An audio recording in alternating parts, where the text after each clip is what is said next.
Hi everybody! In this quick tutorial, I will show you how to use the loop cut in Blender. Check it out.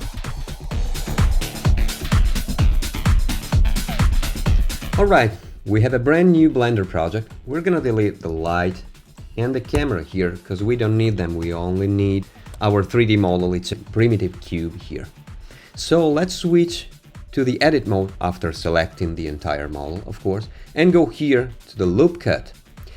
So as soon as you move your mouse here over the 3D object, you can see that both vertically and horizontally, you get a yellow line all around the surface of the object.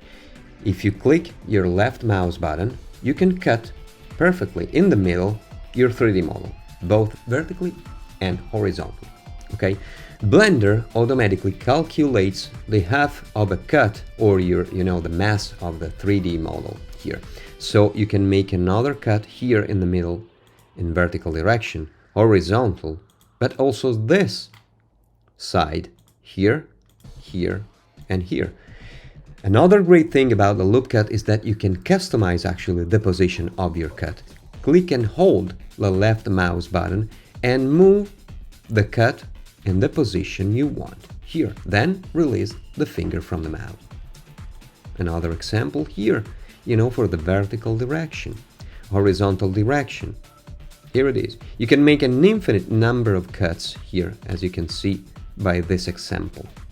Here, here, boop, and here. All right.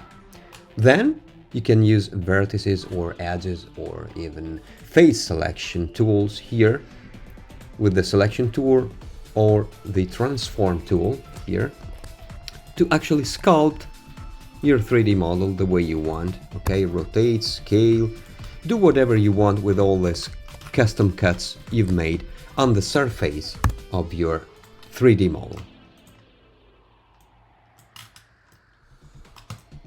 Okay, that's pretty much it. Thanks for watching. Remember to subscribe to my channel in order to stay updated about new videos, Blender and Unity tutorials. And also check out my games. You can find the links in the description. They are fun, and also help you to keep your brain healthy.